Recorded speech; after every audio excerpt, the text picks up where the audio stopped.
ओम शांति। 12 मई 2025 बाबा के महावाक्य। मीठे बच्चे, धंधा आदि करते भी सदा अपनी गॉडली स्टूडेंट लाइफ और स्टडी याद रखो। स्वयं भगवान हमको पढ़ाते हैं, इस नशे में रहो। प्रश्न: जिन बच्चों को ज्ञान अमृत हजम करना आता है, उनकी निशानी क्या होगी? उत्तर: उन्हें सदा रूहानी नशा चढ़ा रहेगा और उस नशे के आधार पर सबका कल्याण करते रहेंगे।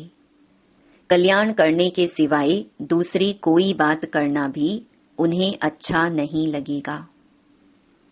कांटों को फूल बनाने की ही सेवा में बिजी रहेंगे। ओम शांति। अब तुम बच्चे यहाँ बैठे हो और यह भी जानते हो कि अभी हम पार्टधारी हैं। 84 जन्मों का चक्कर पूरा किया है। यह तुम बच्चों की स्मृति में आना चाहिए। जानते हो कि बाबा आया हुआ है हमको फिर से राज्य प्राप्त कराने व तमो प्रधान से सतो प्रधान बनाने। यह बातें सिवाय बाप के और कोई नहीं समझाएंगे। तुम जब यहाँ बैठते हो तो तुम जैसे स्कूल में बैठे हो, बाहर हो तो स्कूल में नहीं हो। जानते हो यह ऊंच ते ऊंच रूहानी स्कूल है। रूहानी बाप बैठ पढ़ाते हैं। पढ़ाई तो बच्चों को याद आनी चाहिए ना। यह भी बच्चा ठहरा। इनको अथवा सभी को सिखलाने वाला वह बाप है। सब मनुष्य मात्र की आत्माओं का बाप वह है। वह आकर शरीर का लोन लेकर तुमको समझा रहे हैं। रोज समझाते हैं। यहाँ जब बैठते हो तो बुद्धि में स्मृति रहनी चाहिए कि हमने 84 जन्म लिए। हम विश्व के मालिक थे, देवी देवता थे, फिर पुनर्जन्म लेते लेते आकर पट पड़े हैं। भारत कितना सॉल्वेंट था, सारी स्मृति आई है। भारत की ही कहानी है, साथ साथ अपनी भी। अपने को फिर भूल ना जाओ। हम स्वर्ग में राज्य करते थे, फिर हमको 84 जन्म लेने पड़े। यह सारा दिन स्मृति में लाना पड़े। धंधा आदि करते स्टडी तो याद आनी चाहिए ना।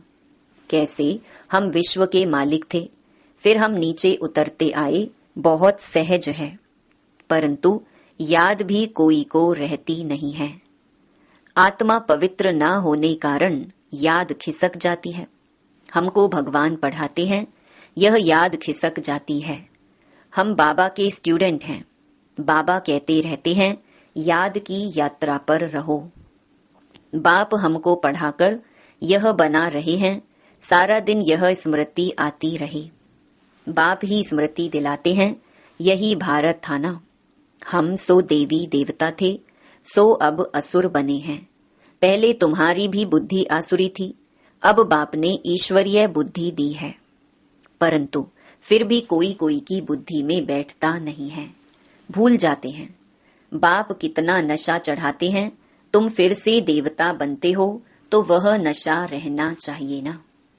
हम अपना राज्य ले रहे हैं, हम अपना राज्य करेंगे। कोई को तो बिल्कुल नशा चढ़ता नहीं है। ज्ञान अमृत हजम ही नहीं होता है।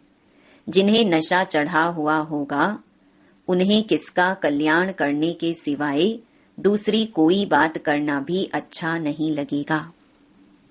फूल बनाने की सर्विस में ही लगे रहेंगे। हम पहले फूल थे, फिर माया ने कांटा बना दिया, अब फिर फूल बनते हैं। ऐसी ऐसी बातें अपने से करनी चाहिए। इस नशे में रह तुम किसको भी समझाएंगे तो झट कोई को तीर लगेगा। भारत गार्डन ऑफ अल्लाह था, अब पतित बन गया है। हम ही सारे विश्व के मालिक थे। कितनी बड़ी बात है। अभी फिर हम क्या बन गए हैं, कितना गिर गए। हमारे गिरने और चढ़ने का यह नाटक है। यह कहानी बाप बैठ सुनाते हैं। वह है झूठी, यह है सच्ची। वह सत्य नारायण की कथा सुनाते हैं। समझते थोड़े ही हैं कि हम कैसे चढ़े फिर कैसे गिरे हैं। यह बाप ने सच्ची सत्य नारायण की कथा सुनाई है। राजाई कैसे गंवाई यह सारी है अपने ऊपर। आत्मा को अभी मालूम पड़ा है कि हम कैसे अब बाप से राजाई ले रहे हैं। बाप यहाँ पूछते हैं तो कहते हैं हाँ नशा है, फिर बाहर जाने से कुछ भी नशा नहीं रहता। बच्चे खुद समझते हैं, भल हाथ तो उठाते हैं, परंतु चलन ऐसी है जो नशा रह न सके। फीलिंग तो आती है ना।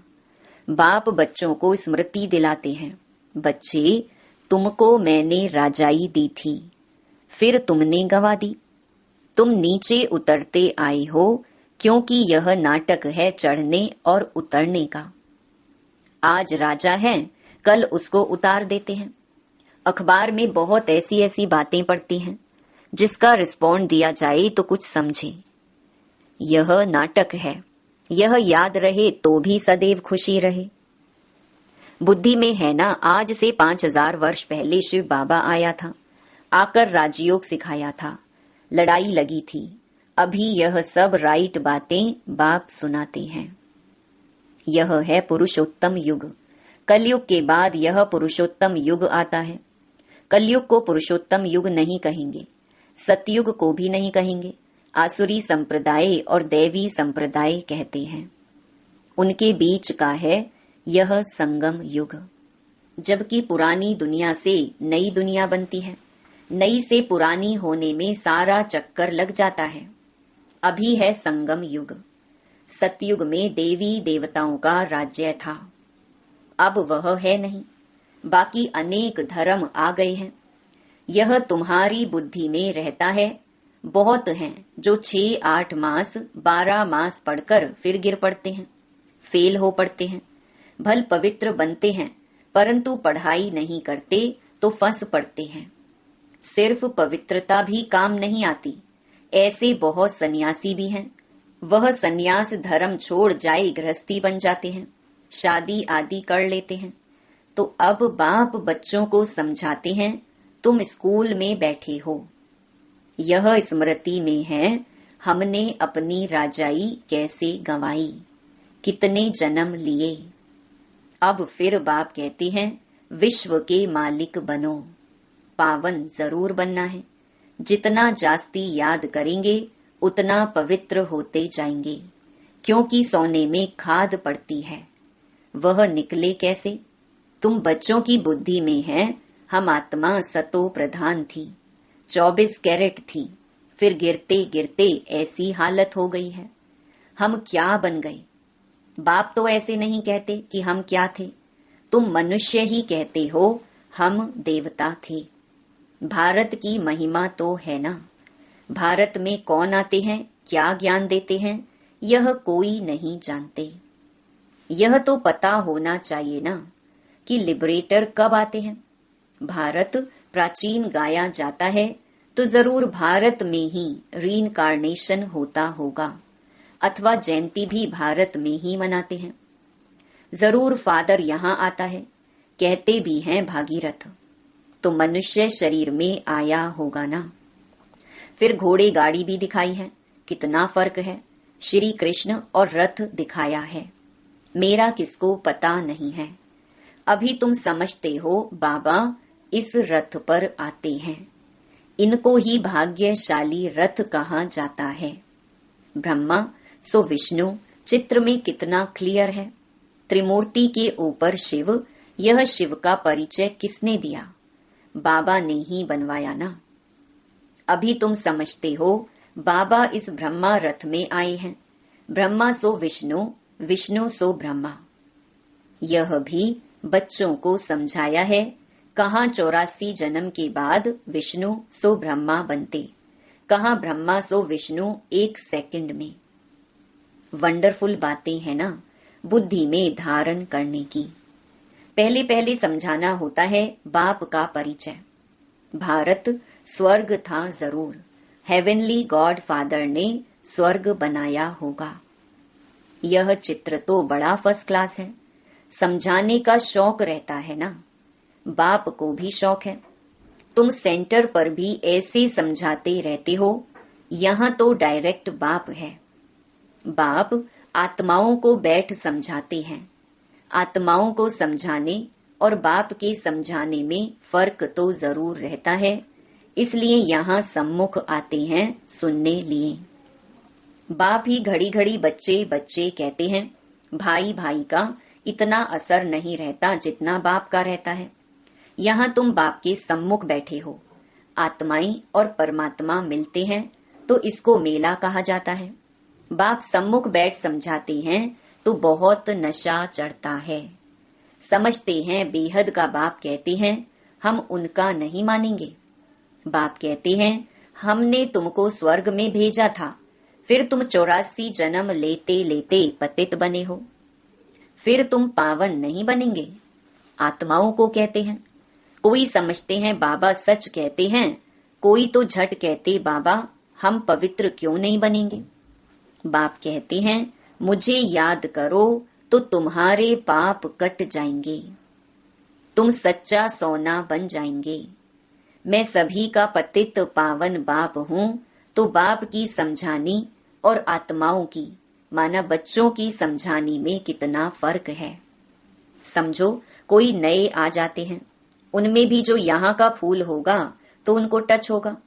यह कहते ठीक है, जो यहाँ का नहीं होगा तो समझेगा नहीं। तो तुम भी समझाओ, हम आत्माओं को बाप कहते हैं तुम पावन बनो। मनुष्य पावन बनने के लिए गंगा स्नान करते हैं, गुरु करते हैं, परंतु पतित पावन तो बाप ही है। बाप आत्माओं को कहते हैं कि तुम कितने पतित बन गए हो, इसीलिए आत्मा याद करती है कि आकर पावन बनाओ। बाप कहते हैं, मैं कल्प कल्प आता हूँ, तुम बच्चों को कहता हूँ यह अंतिम जन्म पवित्र बनो। यह रावण राज्य खत्म होना है, मुख्य बात है ही पावन बनने की। स्वर्ग में विष होता नहीं। जब कोई आते हैं तो उनको यह समझाओ कि बाप कहते हैं अपने को आत्मा समझ, मुझ बाप को याद करो तो पावन बन जाएंगे, खाद निकल जाएगी। मन मनाभव अक्षर याद है ना। बाप निराकार है, हम आत्मा भी निराकार है। जैसे हम शरीर द्वारा सुनते हैं, बाप भी इस शरीर में आकर समझाते हैं। नहीं तो कैसे कहें कि माँ में कम याद करो, देह के सभी संबंध छोड़ो। जरूर यहाँ आते हैं, ब्रह्मा में प्रवेश करते हैं। प्रजापिता अब प्रैक्टिकल में है, इन द्वारा हमको बाप ऐसे कहते हैं। हम बेहद के बाप की ही मानते हैं। वह कहते पावन बनो, पतित पना छोड़ो, पुरानी देह के अभिमान को छोड़ो, मुझे याद करो तो अंतमति सुगति हो जाएगी, तुम लक्ष्मी नारायण बन जाएंगे। बाप से बेमुख करने वाला मुख्य अवगुण है एक दूसरे का पर चिंतन करना, ईविल बातें सुनना और सुनाना। बाप का डायरेक्शन है तुम्हें ईविल बातें सुननी नहीं है। इनकी बात उनको, उनकी बात इनको सुनाना, यह धूतीपना तुम बच्चों में नहीं होना चाहिए।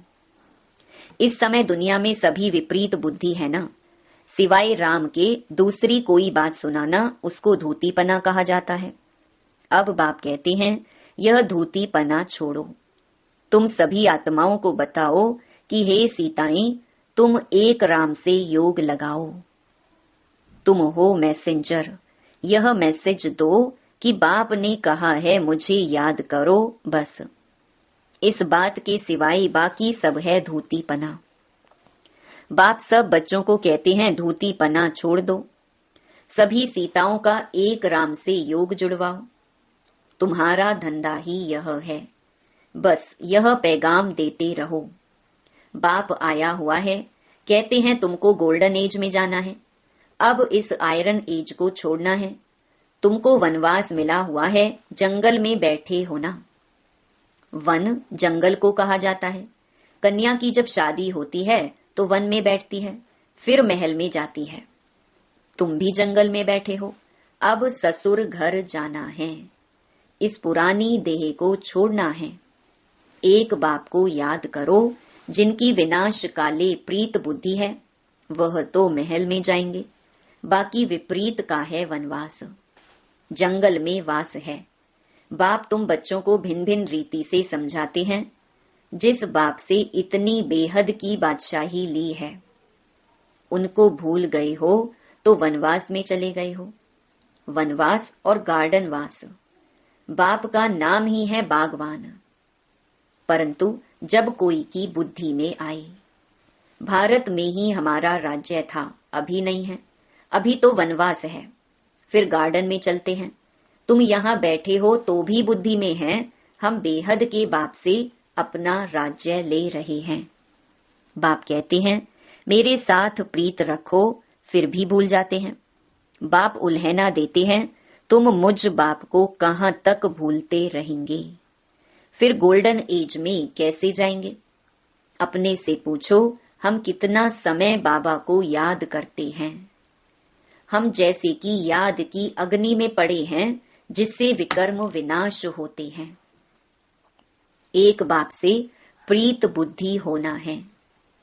सबसे फर्स्ट क्लास माशूक है जो तुमको भी फर्स्ट क्लास बनाते हैं। कहाँ थर्ड क्लास में बकरियों मिसल ट्रैवल करना, कहाँ एयर कंडीशन में, कितना फर्क है। ये सब विचार सागर मंथन करना है तो तुमको मजा आएगा। यह बाबा भी कहते हैं मैं भी बाबा को याद करने लिए बहुत माथा मारता हूँ, सारा दिन ख्यालात चलती रहती हैं। तुम बच्चों को भी यही मेहनत करनी है। अच्छा, मीठे मीठे सिकीलधे बच्चों प्रति माता पिता बाप दादा का याद प्यार और गुड मॉर्निंग। रूहानी बाप की रूहानी बच्चों को नमस्ते। धारणा के लिए मुख्य सार। पहला, किसी को भी एक राम माना बाप की बातों के सिवाय दूसरी कोई भी बातें नहीं सुनानी है। एक की बात दूसरे को सुनाना पर चिंतन करना यह धूतीपना है, इसे छोड़ देना है। दूसरा, एक बाप के साथ प्रीत रखनी है, पुरानी देह का अभिमान छोड़ एक बाप की याद से स्वयं को पावन बनाना है।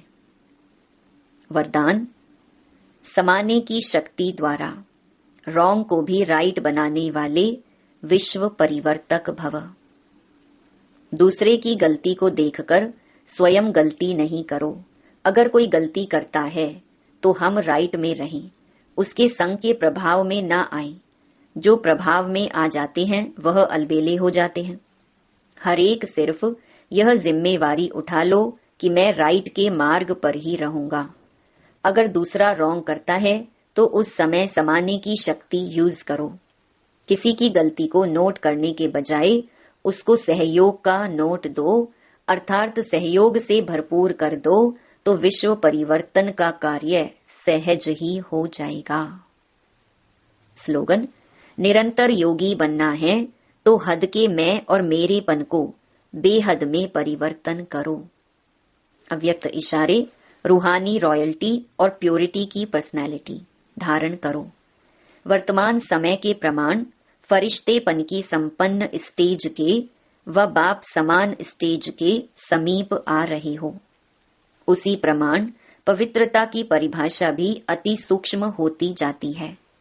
सिर्फ ब्रह्मचारी बनना ही पवित्रता नहीं, लेकिन ब्रह्मचारी के साथ ब्रह्मा बाप के हर कर्म रूपी कदम पर कदम रखने वाले ब्रह्माचारी बनो। अच्छा, ओम शांति।